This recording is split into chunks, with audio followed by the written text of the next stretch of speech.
Voilà, bonjour. Bonjour à tous, bonjour à toutes. Vous êtes peut-être en direct aujourd'hui sur le groupe Facebook Jeûne et Détox, ou bien vous êtes en train de regarder cette vidéo en replay sur ma chaîne Isabelle Van Wisberg sur YouTube. En tous les cas, bienvenue à cette question de jeûneur qui m'a été posée il y a quelques jours. Alors la question que je traite aujourd'hui, c'est peut-on éliminer les calculs biliaires en jeûnant et sans utiliser les sels d'Epsom? Alors je vous explique pourquoi je vous parle de ça. Je suis Isabelle Van Wisberg, conseillère en nutrition de santé avec la méthode Kousmine. Je coach et j'accompagne des jeûneurs depuis 2007. Je suis aussi praticienne en PNL et l'auteur de plusieurs livres sur le jeûne et la détox, et notamment la détox du foie.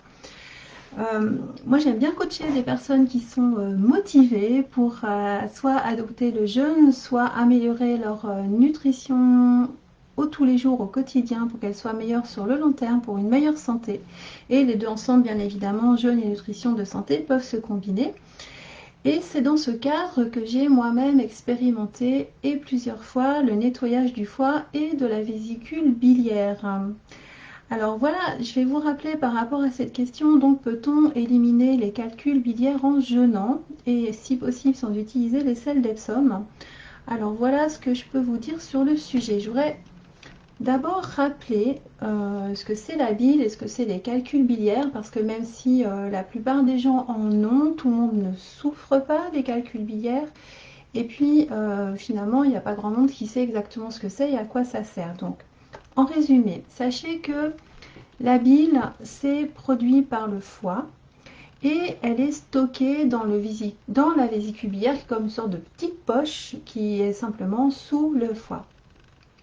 La bile a deux grandes fonctions principales. La première, c'est de permettre d'évacuer des déchets. Donc dans la bile, le foie met des déchets pour qu'ils puissent s'évacuer par les voies naturelles. Et puis sa deuxième grande fonction à cette bile, à ce liquide un peu épais qu'est la bile, c'est d'aider à digérer les graisses et à absorber les acides gras que notre organisme retire des graisses de notre alimentation. Alors c'est assez fréquent que la bile soit de moins en moins fluide et finisse par finalement s'agglomérer, ce qui forme des toutes petites boules d'abord, puis de plus en plus grosses, qui sont donc des calculs biliaires. Ces calculs biliaires, ils sont formés en grande partie de cholestérol. Le cholestérol, c'est aussi du gras qui est fabriqué par le foie, en grande partie. Une petite partie vient de l'alimentation, mais la plus grosse partie, en fait, est fabriquée par le foie. Donc les calculs biliaires, c'est du cholestérol, avec plus ou moins de bilirubine. La bilirubine, c'est le pigment qui colore la bile en vert, vert-brun. Et puis, il peut y avoir un petit pourcentage minime de sels de calcium qui viennent s'agglomérer aussi à la périphérie des calculs biliaires. Ces calculs, ils sont relativement mous, c'est pas autant dur que les calculs rénaux qui sont un peu mieux connus, où là c'est vraiment de l'agglomérat minéral. Ils vont avoir différentes couleurs, ces calculs biliaires. Il y en a beaucoup qui sont blancs, jaunâtres. C'est justement le cholestérol ici qu'on voit mieux. Et puis ils sont plutôt verts ou vert-brun selon donc la concentration de pigments bilirubine qu'il y a dedans. Le problème quand il y a des calculs biliaires qui se forment, c'est que la bile, donc, qui normalement est un liquide un peu visqueux, mais quand même fluide, quand les calculs se forment, eh bien, la bile va pouvoir moins bien circuler, il va y avoir moins de bile stockée dans la vésicule biliaire, elle va aussi moins bien circuler, et puis dans les canaux du foie le foie donc produisant la bile et l'envoie par des canaux vers la vésicule pour la stocker, eh bien ces canaux, il peut aussi y avoir des calculs biliaires qui viennent obstruer les canaux qui transportent la bile. Donc tout ça ensemble va faire que finalement la bile va beaucoup moins bien circuler et va bien moins facilement se déverser dans notre intestin grêle pour pouvoir digérer les graisses correctement. Et il y aura aussi moins de déchets évacués parce que donc tous ces petits calculs vont tout simplement bloquer, obstruer le passage. Alors ça fait que on va moins bien digérer les graisses à chaque repas on va manger des graisses, donc quasiment tout le temps en fait. Et puis, on va aussi surtout beaucoup moins bien absorber les acides gras parce qu'on n'aura pas eu assez de bile pour aider à digérer ces graisses alimentaires. Donc ça veut dire qu'à terme, il y a plein de maladies qui peuvent découler du fait qu'on va aussi moins bien digérer les acides gras et moins bien assimiler toutes les vitamines qui sont liposolubles, donc toutes les vitamines pour lesquelles il faut du gras pour permettre leur absorption. Donc c'est les vitamines A, la vitamine D, la vitamine E, la vitamine K pour la coagulation du sang. Donc ça peut générer en fait énormément de problèmes de santé si on ne digère pas bien les graisses, si on a des calculs biliaires qui bloquent cette digestion des graisses. Les causes et les facteurs qui vont faire que certaines personnes développent plus de calculs biliaires que d'autres. Dans les facteurs, il y a évidemment le surpoids. Donc là, c'est clair, dès qu'il y a surpoids longtemps, beaucoup et longtemps, il va y avoir beaucoup plus de risques d'avoir des calculs biliaires. Les grossesses, c'est aussi un facteur aggravant. Dans mon cas, ça venait de là que j'en avais, c'est assez clair. Si vous mangez évidemment beaucoup trop gras, si vous mangez trop sucré, si vous mangez tout simplement trop, en termes caloriques aussi, et certains médicaments par exemple aussi accentuer, puis encore d'autres causes, mais voilà les plus générales qui peuvent faire que vous développez plus de calculs biliaires que d'autres personnes. Et puis en gros, si vous avez des calculs biliaires qui se forment, ça va mettre peut-être des années avant que vous vous en rendiez compte. Si vous faites rien pour diminuer leur formation, c'est-à-dire pour enlever des causes de formation, des quelques facteurs, et que vous faites rien pour vous en débarrasser, eh bien vous risquez donc de développer à terme différentes pathologies dont la cause sera difficile à trouver. Et puis, vous pouvez en arriver jusqu'au moment où il y a vraiment des douleurs qui sont localisées au niveau du foie. D'après ce qu'on décrit, c'est des douleurs assez violentes, une sensation un peu comme coup de poignard, des personnes qui se plient en deux, donc ça peut être vraiment très très douloureux, ces douleurs dues au calcul biliaire. Et quand vous en arrivez là, en général, c'est le moment où on va vous proposer une opération chirurgicale pour l'ablation, pour enlever la vésicule biliaire. Alors, maintenant, si je reviens à la question du jeûne par rapport au calcul biliaire, est-ce que le jeûne peut éliminer ou pas les calculs biliaires? Alors, ce qu'il faut savoir, c'est que les calculs biliaires, quand même, tant qu'ils sont petits et que la bile continue à circuler assez bien, votre organisme va, à chaque fois qu'il peut, s'en débarrasser. Ça va passer par les intestins et sortir par les voies naturelles. Maintenant, s'il y en a trop, qui deviennent trop gros, ou que ça fait trop longtemps que ça dure, donc l'organisme, il n'arrive plus à les éliminer suffisamment. Alors, quand on jeûne, l'organisme il va évidemment éliminer tout ce qu'il peut de déchets et de toxines autant que possible et par les voies naturelles bien évidemment. Alors c'est possible que quand vous jeûnez, vous alliez évacuer un petit peu plus de calculs biliaires que d'habitude. Mais j'aurais quand même tendance à dire que quand vous jeûnez, si vous jeûnez pour évacuer les calculs biliaires, il n'y a rien qui garantit que votre jeûne va vous permettre d'évacuer plus de calculs biliaires à ce moment-là.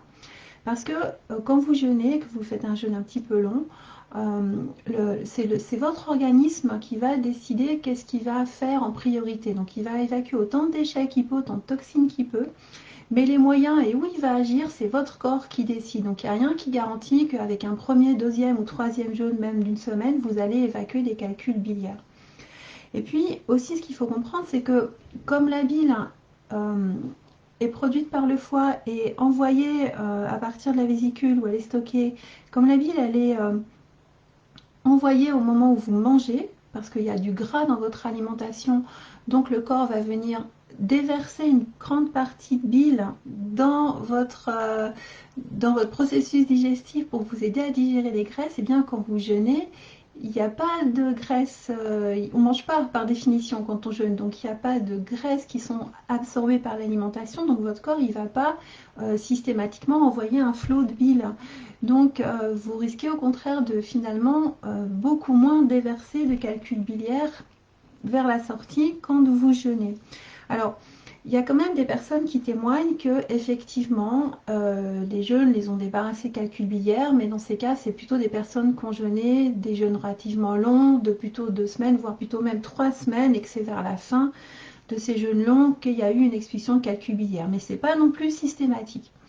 Donc pour moi, si votre problématique c'est de vous débarrasser des calculs biliaires, si vraiment ce que vous voulez, c'est vous débarrasser d'un surplus de bile, mais surtout de calculs biliaires, Le jeûne, pour moi, c'est pas le moyen idéal pour cet objectif-là précisément, parce qu'il n'y a rien qui garantit que votre organisme va le faire avec le jeûne, pour vous. Donc, dans ce cas, il faut revenir, et je pense que la personne qui m'a posé la question connaît ce processus, parce qu'elle a parlé des sels d'Epsom. Si vraiment votre objectif, c'est de vous débarrasser des calculs biliaires, il n'y a rien de mieux, à ma connaissance, que de faire le nettoyage spécifique du foie et de la vésicule biliaire qui a été complètement décrit très précisément par un monsieur qui s'appelait Andreas Moritz. Dans ce cas, si ça vous intéresse, moi je vous conseille vraiment d'aller lire ce bouquin. Je ne sais pas si j'arrive à vous le montrer. L'étonnant nettoyage du foie et de la vésicule biliaire par Andreas Moritz. Vous retrouvez, ça c'est l'ancienne édition de ce bouquin que j'ai depuis pas mal de temps. Il est actuellement, je crois, sous 2 volumes. Vous retrouvez toutes les références à partir de mon site jeûnerdetox.com sur l'onglet de la détox. Je vous conseille d'aller voir, vous aurez plus d'informations aussi. Mais je vous conseille vraiment, si vous voulez faire le nettoyage, si vous voulez supprimer, éliminer des calculs biliaires, faites ce nettoyage du foie et de la vésicule biliaire. Mais d'abord, lisez le bouquin parce qu'il vous donne vraiment beaucoup d'informations sur toutes les pathologies que vous allez éviter en éliminant les calculs biliaires. Aussi sur tous les signes qui montrent que vous auriez besoin, vraiment un grand intérêt à faire ce nettoyage foie et vésicule biliaire. Et croyez-moi, il y a plusieurs pages pour parler des signes qui montrent qu'on a besoin vraiment de faire ce nettoyage du foie et de la vésicule biliaire. Donc c'est assez édifiant de voir à quel point autant de monde en aurait besoin et aurait une bien meilleure santé rien que déjà à partir de ce nettoyage-là. Donc je vous conseille vraiment grandement ce bouquin. Et puis, si vous voulez faire ce nettoyage pour éliminer des calculs biliaires, mais que vous ne voulez pas utiliser les sels d'Epsom, et bien tout simplement, donc les sels d'Epsom, si vous ne savez pas, c'est du sulfate de magnésium. Et puis, ça permet de faire des purges, de vider en fait les intestins et le côlon pour que quand on fait le nettoyage final pour la vésicule biliaire, eh bien, on va faire sortir des calculs biliaires de la vésicule. Ils vont se retrouver dans les intestins, puis dans le côlon, puis aux toilettes, hein, tout simplement. Mais si on a bien vidé les intestins et le côlon au moment où on fait ce nettoyage pour la vésicule biliaire, eh bien, on est beaucoup plus sûr que ces petits calculs, quand ils vont être évacués, ils ne vont pas rester bloqués dans les intestins, bloqués dans le côlon, se planquer dans un petit coin et puis ensuite faire de la pourriture tout simplement ici et puis générer des bactéries et encore tout un tas d'autres problèmes. Donc ce nettoyage s'accompagne de purge du côlon que l'on fait avec les sels d'Epsom.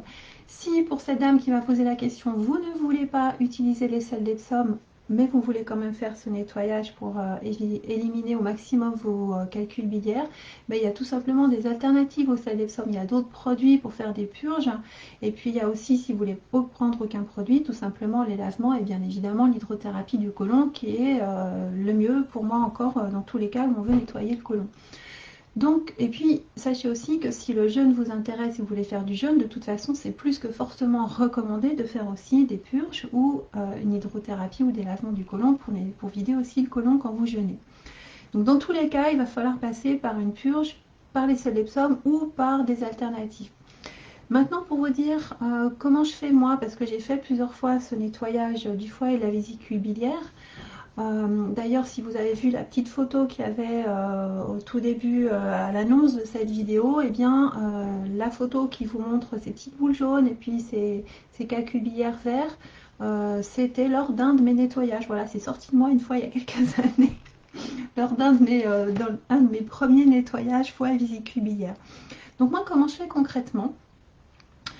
Ça fait une vingtaine d'années que je jeûne au minimum 2 fois par année pendant 1 à 2 semaines. Et le reste du temps, je suis en jeûne intermittent 16-8 et avec une nutrition de santé qui, au fur et à mesure des années, est devenue sans être 100% stricte, surtout pas stricte pour moi, et très agréable et de plus en plus saine au fil du temps sans aucun effort particulier, juste parce que ça devient de plus en plus facile de le faire. Eh bien, je me suis rendu compte il y a quelques années, ça fait je pense 7 ou 8 ans maintenant, je me suis rendu compte d'ailleurs en suivant la formation Kousmine avec les médecins que je ne digérais pas bien les graisses. J'avais aucune idée que je pouvais avoir des calculs biliaires à l'époque. Et je me suis rendu compte que je digérais pas bien les graisses parce que voilà, j'ai reconnu plusieurs des symptômes qui étaient décrits par le médecin. Et puis j'avais déjà ce livre dont on m'avait parlé, donc ce bouquin d'Andreas Moritz. Et puis ben, je l'ai acheté, puis, enfin je l'avais déjà acheté depuis un moment, mais je l'avais encore jamais lu. Et là bien je l'ai lu du début à la fin et j'ai compris comment faire. Au début, je dois vous dire, franchement, ça me paraissait assez barbare, mais finalement, c'est extrêmement simple et pas du tout douloureux de faire ce processus de nettoyage. Donc, ce que je fais depuis que je le connais, donc depuis 7 ou 8 ans maintenant, une des 2 fois par année où je jeûne, je fais ce nettoyage avant le jeûne. La toute première fois où j'ai commencé à faire le nettoyage foie et vésicule biliaire pour éliminer des calculs biliaires, j'ai suivi mais vraiment à la lettre ce que décrit Andreas Moritz. Ça fonctionne très bien quand on suit exactement ce qu'il dit. Et puis j'ai fait aussi comme il l'indiquait plusieurs fois, à plusieurs reprises ce nettoyage jusqu'à ce qu'il n'y ait plus rien qui sorte, jusqu'à ce que 2 fois de suite il n'y ait quasi plus de calculs biliaires qui sortent. Donc moi ça m'a pris à l'époque, ça m'a nécessité de faire 6 fois ce nettoyage et je l'ai étalé sur 9 mois. Donc j'ai répété ce nettoyage avec 1 mois ou 2 d'intervalle comme il l'indique. Et ça m'a pris en fait 9 mois pour que les 2 dernières fois il n'y ait quasiment plus rien qui sorte à ce moment-là. Depuis ça, je fais sur un des 2 jeûnes d'une semaine ou 2 semaines que je fais par année. Une de ces 2 fois, je fais simplement en entretien un nettoyage foie et vésicule biliaire juste avant le jeûne. Comme ça me draine bien le foie, ça soulage bien le foie. Ça permet qu'ensuite, quand je vais jeûner, eh bien, le foie est déjà soulagé, allégé, donc il va beaucoup mieux fonctionner et encore approfondir le nettoyage global de l'organisme qui va être produit par le jeûne en lui-même. Et puis je profite du nettoyage du côlon qui est fait pour le nettoyage foie et vésicule biliaire pour enchaîner mon jeûne à partir de ce moment-là avec les intestins vidés. Voilà, moment purement pratico-pratique, voilà comment je fais. Pour ce qui est des sels d'Epsom, au tout début, je prenais les sels d'Epsom en poudre. C'est super amer. Moi, je déteste ce goût. C'est vraiment hyper amer. Et en fait, la seule difficulté pour moi à réaliser le nettoyage foie et vésicule biliaire, c'était ce côté hyper amer du sel d'Epsom. Donc, ce que j'ai fait, moi, j'ai pas de problème pour prendre les sels d'Epsom en dehors de ça. C'est-à-dire que j'ai pas de contre-indication au sel d'Epsom. Donc, simplement, ce que j'ai fait, c'est que je les ai trouvés en gélules. Pour moi, c'est facile d'avaler des gélules. Donc, au lieu de les avaler en poudre et d'avoir le goût, je l'avale en gélules. C'est extrêmement simple. Très, très facile à faire et puis ça produit l'effet purge qu'on veut, mais il n'y a pas le super mauvais goût de l'amertume du sel d'Epsom. Donc il y a de toute façon plusieurs alternatives pour ça. Et puis ce qu'il faut faire aussi, c'est de compléter l'ensemble du processus par un nettoyage des reins régulièrement, c'est-à-dire que au moins toutes les 3 ou 4 fois où vous aurez fait, si vous avez envie de faire ça, ce nettoyage du foie et de la vésicule biliaire, eh bien au moins toutes les 3 ou 4 fois, il faut compléter avec un drainage des reins, tout simplement. Donc voilà ce que je voulais vous dire comme réponse à cette question. Peut-on éliminer les calculs biliaires par le jeûne? Moi je recommanderais plutôt le nettoyage foie et vésicule biliaire et pourquoi pas compléter par du jeûne après comme je le fais. Si vous voulez faire que ce nettoyage, franchement, achetez ce bouquin. Parce que pour un investissement minime de, je sais pas, 20 € pour acheter ce bouquin, vous avez toutes les infos. Et si vous voulez en savoir plus, si vous êtes intéressé par le jeûne et que vous voulez vous y mettre et avoir ça comme méthode d'entretien de santé naturelle, là je vous invite à vous tourner vers mon cours en ligne Comment jeûner qui est extrêmement complet, qui vous guide non seulement pour le jeûne mais pour différents drainages aussi du foie, foie vésicule biliaire, les reins, etc. Et là, vous avez une méthode parfaitement complète pour savoir de vous-même et de façon autonome jeûner régulièrement, utiliser les drainages régulièrement et sans aucune difficulté. Voilà, je vous remercie beaucoup. Je vous invite à évidemment mettre des likes si vous voulez bien sous cette vidéo. N'hésitez pas aussi à vous abonner à ma chaîne YouTube Isabelle Van Ousberg et puis n'hésitez pas surtout à m'envoyer vos questions dans le groupe Jeûner Détox, le groupe sur Facebook. Vous pouvez toujours aussi me joindre directement par email, par l'intermédiaire de mon site internet jeûner-détox.com et me retrouver voilà, de ces différentes manières et par la chaîne YouTube où vous pouvez aller voir. Il y a déjà de nombreuses vidéos qui vous donnent comme ça des astuces, des renseignements, des choses importantes à connaître pour votre santé. Et puis bien, je vous dis avec grand plaisir, merci d'avoir suivi cette vidéo, merci de vous abonner et puis n'hésitez pas évidemment à partager ces informations avec toutes les personnes que vous aimez autour de vous, parce que plus il y a de personnes en bonne santé et mieux la planète se portera de toute façon. Merci à vous et puis à bientôt j'espère pour d'autres vidéos et pour d'autres rencontres. Merci, ciao, bonne journée.